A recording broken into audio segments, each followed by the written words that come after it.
This week on the Computer Chronicles, the secrets of Java. We'll show you how to create your own Java applets without writing a single line of code. We'll introduce you to the Lotus Bean machine for adding Java capability to your website. We'll visit a web design shop to see how they're using Java for their clients. And we'll show you how Java makes online shopping better, plus Java in your email and Java in the chat room. Plus, my pick of the week, an incredible new palm-top device called the Rex. It's all coming up next on the Computer Chronicles. Computer Chronicles is made possible in part by SoftSource Incorporated, publishers of Pro One software, educational software for young adults.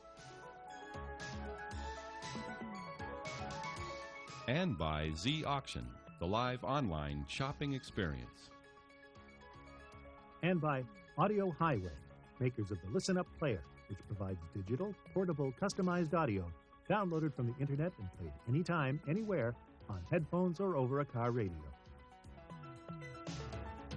Additional funding from PC Connection and Mac Connection, the catalog and online superstore with PC and Mac products, toll-free technical support, and overnight delivery.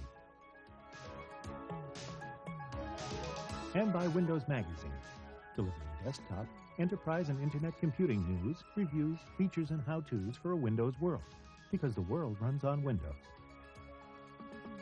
And by Learn2.com, the Ability Utility.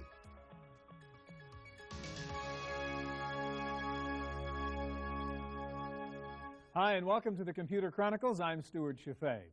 It's somehow odd that the national fascination with drinking exotic coffees has coincided with the incredible growth of a programming language called Java and an endless stream of related software products, all named after coffees of one sort or another. Well, today we're going to find out why Java, the software programming language, is such a big deal.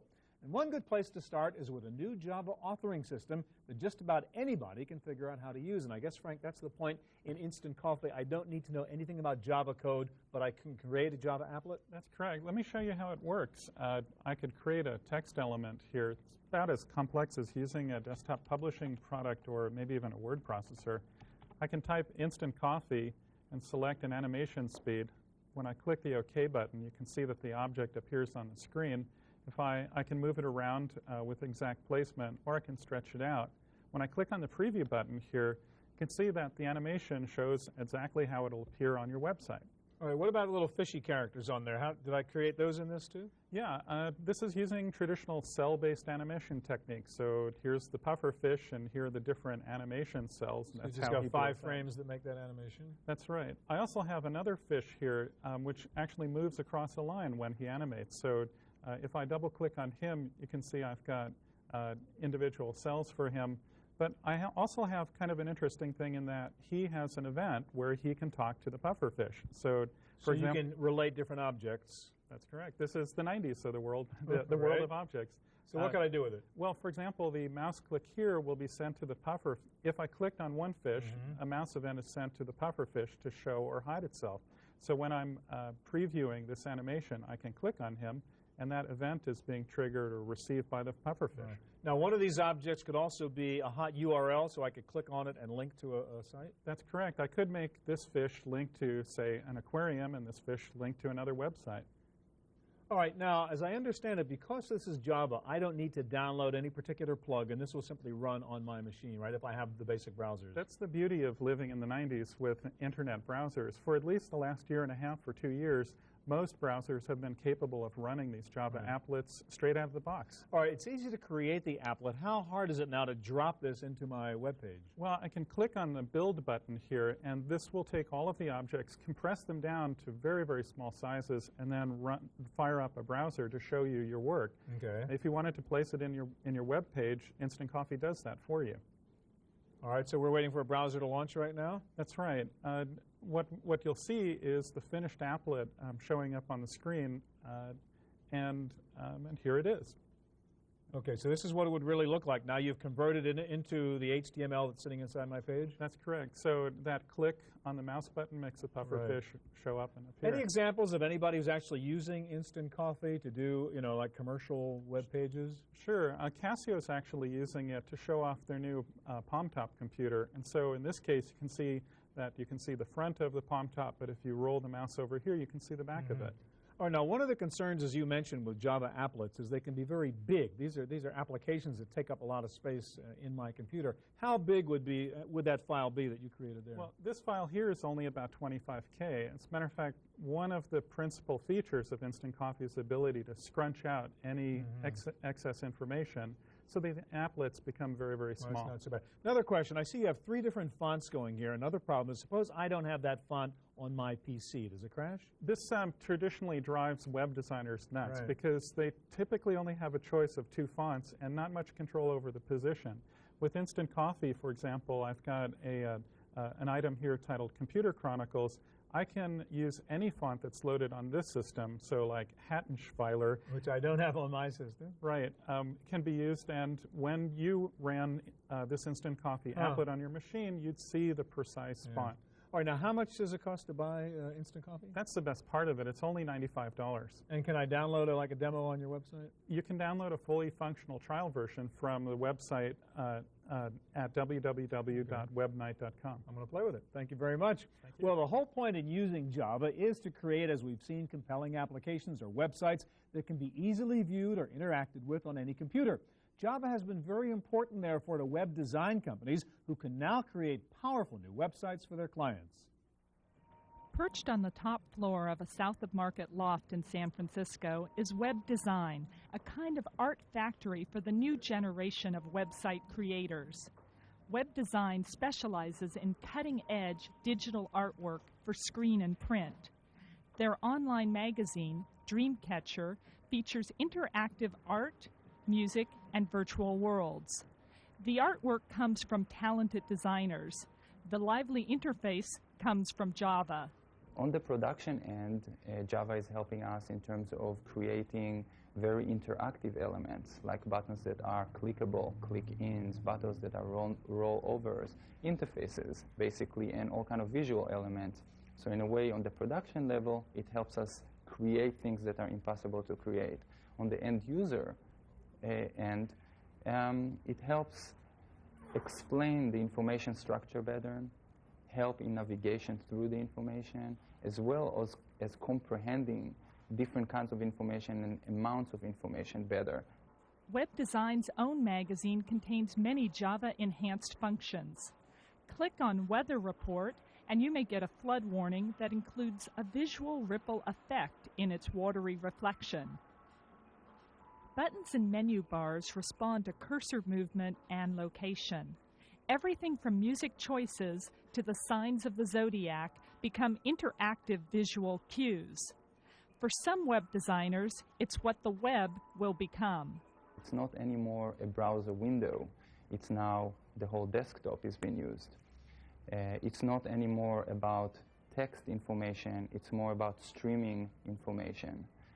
It's not about silent medium where you read by yourself. It's now using a lot of multimedia elements. So I don't want to say that the web is getting closer to TV. I would say that it's getting close to what people imagine as interactive TV. For Computer Chronicles, I'm Sarah O'Brien.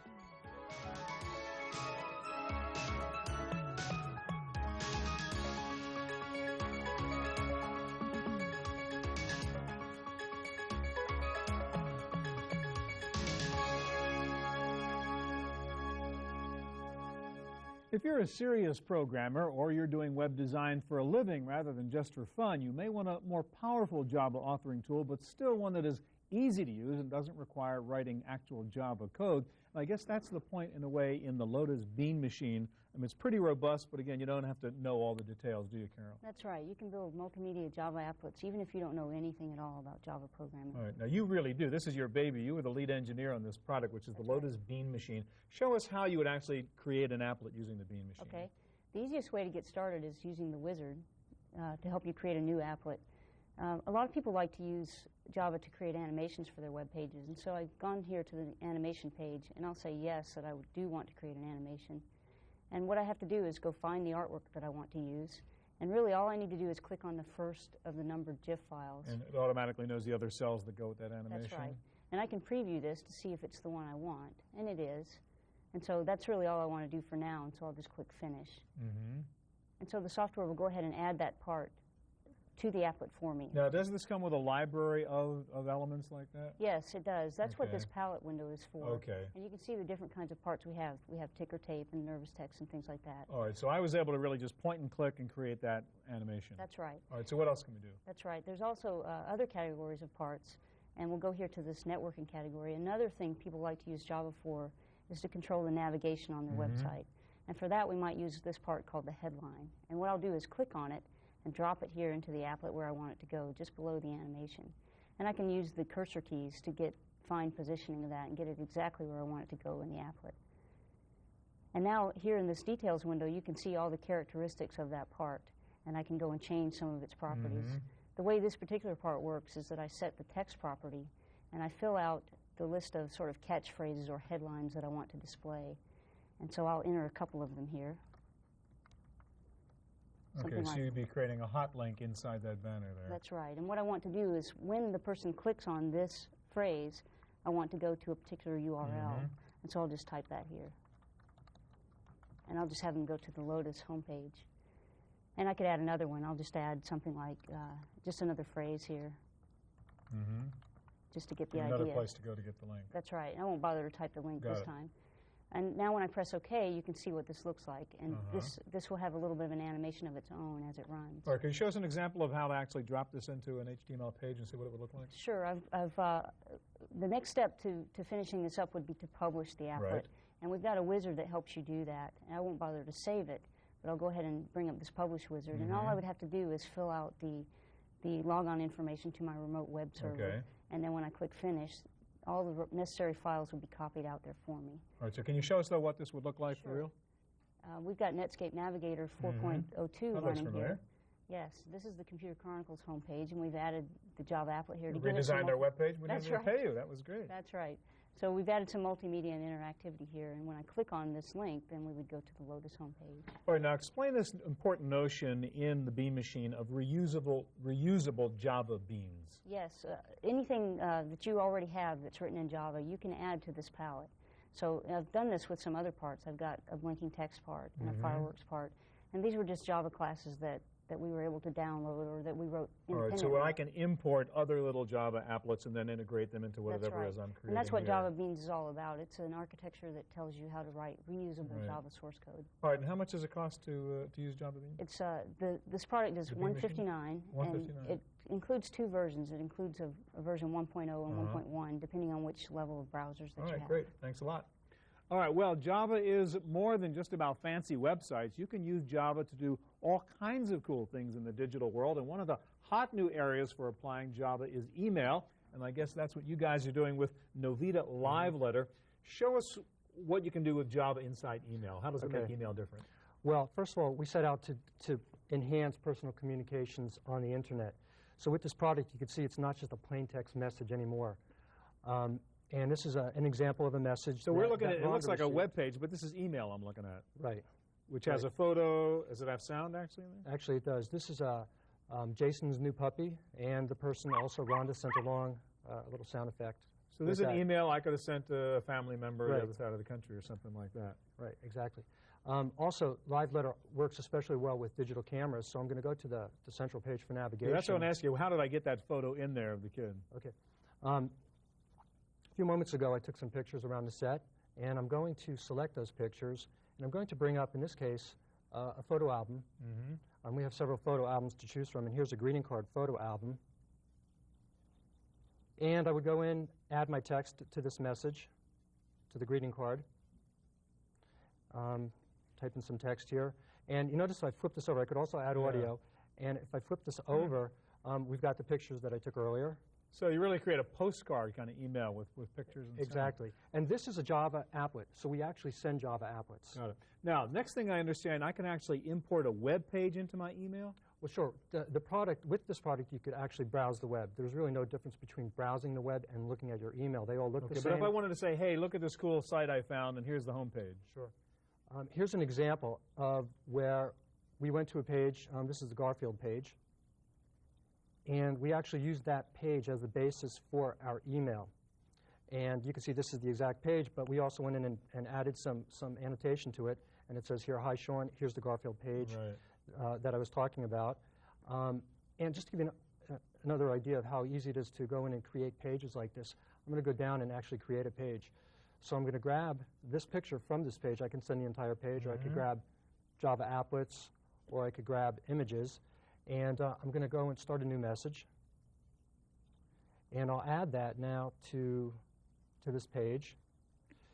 And then I'll go So down. creating one of these Java emails is just point and click again like we've seen before. You don't have to know anything about programming. Right. Exactly. And we have this concept of smileys. These are kind of the expressions that people generally would put into email right now. Emoticons replaced by actual different smileys. So All right, now let me show us one other thing. One thing that's really cool is you have, I guess, what you'd call interactive email. Show us an example of that. This is one thing that is really exciting to me. We have the concept of interactive mail. Since we can send Java applets, here's an example of a Java applet that somebody created. And in this case, it's a chess game. So this is the message that was received. Right. And I'm going to reply to this message. Well, I can actually make a move in my email and then send it back to the guy who sent that to me. Exactly. So here I'm replying to this message, and I'm going to make my move. There. I'm attacking his queen. I used to play chess by mail with my brother. In 3 days it would take for the letter to go up and back across the country, and this is email. There are a lot of different kinds of applets that you might send. This acts like an accent, I think, to the rest of your message. Yeah. It's something that's fun to do, you know. Okay, a couple of questions. Does the recipient need your software to view these multimedia emails? We would prefer if they do, but they don't. And this is pure Java, so it's going to work in a browser. It'll work in any browser. So whatever the recipient's email package is or browser, they can still receive the message and view it in their web browser. All right, and what is the product? Is it a piece of software? Is it an email service or on a subscription basis? It's actually a product. It's an application. It's written 100% in Java. And it's available right now as a free download from our website. Okay. And that's at www.novitacom.com. All right, very cool. Thank you very much, Michael. Well, Java does many things, as we've seen. It creates cross-platform applications. It adds multimedia to websites. It enables interactivity on the web. It is the interactive component of Java that's most important in the fast-growing field of online commerce. Shopping means different things to different people. For some of us, it's a chore. For others, it's a pastime, or an adventure, or even an obsession. Internet Shopping Network wants to make it irresistible, and they may have succeeded with their latest online venture called First Auction. It has a very magnetic quality. It kind of drags you into the site. I call it deal appeal, where you get in there and you think you're getting this good deal, and you're bidding, and you're competing against these other Joe Blows who are ordering other things, and you're watching it real time. And so you start at $1 with a splash auction, and you watch it go, and you have an hour time slot. You bid on the product. You know by the end of the hour whether you got it or not.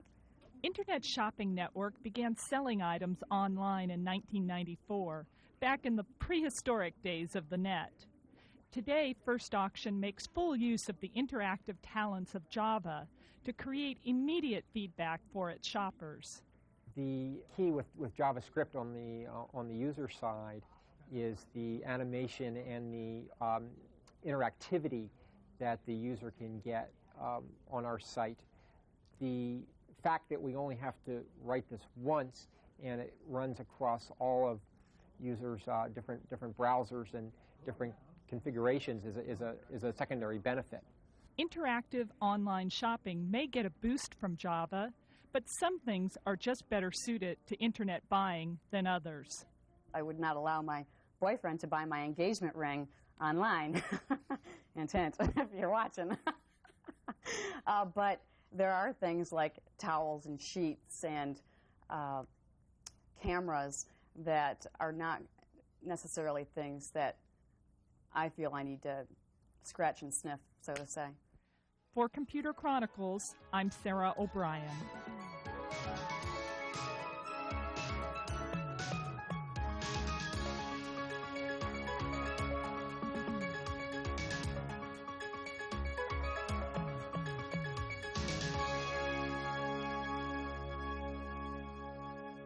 So far, we've looked at using Java on websites and electronic commerce and in email. The final Java environment we're going to look at is chat, because once you Javatize a chat room, you open up all kinds of new possibilities. And Dean, I guess that's the idea behind CU Chat. Now, what I want you to explain is why this is different from other chat rooms in which we have avatars and so on. Why does Java make it better? The first reason that CuChat is better is that it enables people to engage in chatting communication without having to download and install a plugin or anything like that. All you need is your Java-enabled browser, which is Navigator 3.0 or later, or Internet Explorer 3.2 or later, and that's all you need to enter CuChat. Same idea, Java, open, cross-platform. You don't need plugins. It doesn't matter whether you're on a Mac, PC, et cetera, et cetera. Exactly. All right, let's go in and take a look at CuChat and show us what this looks like, having a Javatized chat room. Okay, so we are at the NetDive website. We have a sample of CuChat set up here. I click on a button, and this launches a web page which has a CuChat applet in it. And right, so we're going into a live chat room in which the server is using your CuChat software. Right. So okay? This website has, which is our own website, NetDive website, right, let's and do it. And so the CuChat Java applet has executed. It takes only a few seconds for it to execute, as you just saw. And you know, now I'm invoking I'm entering the site now.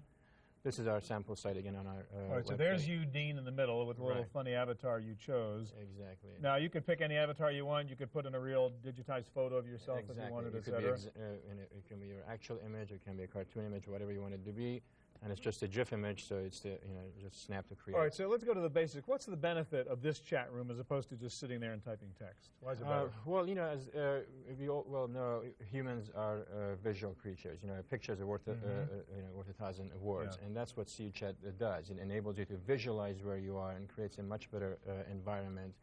I mean, this is all about creating a community, all about communication, and CuChat, because of its visual dimension, it's really much better communication. So I can physically move around in this virtual space in the chat room, actually literally, well, not literally, but virtually walk up to someone and say, do you want to talk or whatever. Exactly. And because of the visual dimension and the way we have designed CuChat, you can hyperlink any segment of the room to a web page and so forth. So as a result, you can leverage your existing investments in web technology to create as compelling experiences as you want. Now, one thing is we can do sounds in here, right, I notice? Exactly. For example, right now we can send audio messages, and we have a library of audio messages which the website developer can change to whatever they want it to be. Yahoo! And, you know, you can send it to one or more people in the room. And eventually, I'll be able to actually talk with my own voice in the chat room using CuChat, right? Exactly. So I can have my picture and my voice. Exactly. In a couple of weeks, we're going to release the next version of CuChat, which will enable you to actually. Shut up. Somebody is sending too many messages, so let me disable. You can go here and disable audio. Okay. All right, so the idea is I have my website. I want to add chat to it, and I want it to be this dynamic kind of chat. I take your CuChat software, put it onto my server, and now I have this kind of dynamic chat room going. Exactly. So, you know, the client is free, and the server is what we sell. And, you know, by adding CuChat, you can make your website come alive. And so I don't need to download a plugin, and so most people don't actually do that if you ask them to do it, so it really does work is the point here also. Exactly. This is sort of a fun sort of play chat room environment. I would assume you could use this in business, in e-commerce? Absolutely. You know, actually, most of the sites I've bought it are using it in commercial purposes. For example, let's say a site once is selling widget, whatever, selling music and so forth. You can hyperlink any segment of the CuChat room to a web page, and as a result, enable people to be talking with your salespeople or with other people while they're filling an order form, while they're listening or to even use it audio. as a sort of video conference, right? I mean, you could have a business meeting between your office in Paris, your office in San Francisco, and use that CuChat. Absolutely. All right, Dean, thanks very much. Thank you. All right, that's our look at Java. I'll be back in just a moment with my pick of the week.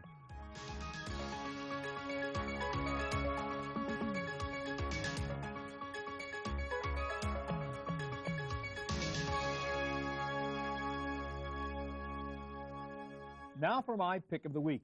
The Palm Pilot from U.S. Robotics has become a very popular gadget because it broke the paradigm for what a palm-top device should be. Up until the Pilot came out, handheld devices were all designed as standalone units. They had to process, do output and input, so you had little keyboards, an output screen, maybe a clumsy interconnect to your PC. But the Pilot was designed differently, not as a standalone organizer, but as an extension of your PC, a very portable storage and display device. Well, now the clever folks at Franklin Electronics have taken the idea one step further. If what you really want is a mini storage and display device, why not go the whole way? And that's what they've done with this brilliant piece of technology called the Rex. It is essentially a tiny version of a Palm Pilot. In fact, the form factor is a PC MCIA card, so no more need for a docking carriage. Just take this baby and slip it into the PC card slot on your laptop. If you want to use it with a desktop, you can use an optional docking carriage. But the beauty of the Rex is that it really is a storage and display device that is an integral part of your notebook PC, but you can just pull it out and carry it with you. The Rex comes with the latest version of Starfish Software's TrueSync Information Manager, which automatically syncs up the Rex and your PC using its own software or most standard PIMs such as Outlook, Organizer, Schedule Plus, and even contact managers like ACT. The Rex has 5 simple control buttons, an incredibly clear screen, and 6 main functions: calendar, Rolodex, to-do list, notepad, world clock, and a preferences utility. The screen, in fact, is so easy to read, you can actually use this notepad function to carry around speaker notes. It runs for 6 months on 2 watch-style batteries, which are included. There is one catch on the Rex. It has no input capability, no keyboard, no pen. You can only input from the PC. But the folks at Franklin Electronics have come up with a brilliant solution to this problem. Included in the little leather carrying case are little bits of paper. Write down your notes and then later transfer them to your PC. It's the Rex from Franklin Electronics. You really can carry this one in your shirt pocket, less than half the price of a Pilot, street price around $125. That's it for this edition of the Computer Chronicles. We'll be back again next week with the latest in computer and internet technology. I hope we'll see you next time.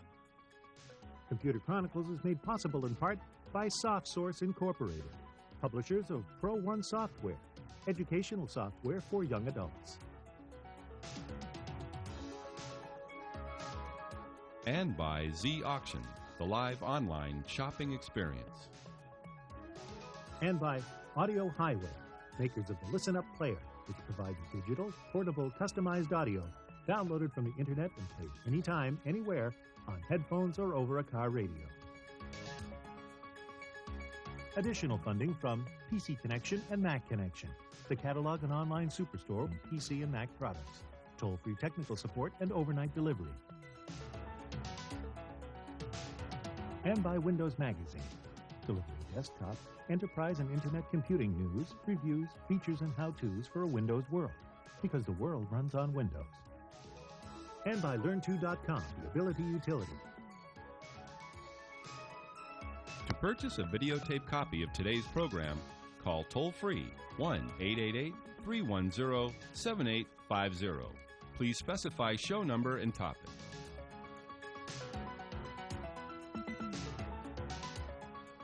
Next week on the Computer Chronicles Virtual Universities, we'll show you how you can apply for college online. We'll show you how to go to college online. We'll visit one university that has just received a donation of $6 million worth of computers, plus a look at the University of California's online extension division, and a website where you can take credit courses in computer science, plus Stewart's Pick of the Week, a very special kind of word processor called Scriptware. It's all coming up next week on the Computer Chronicles.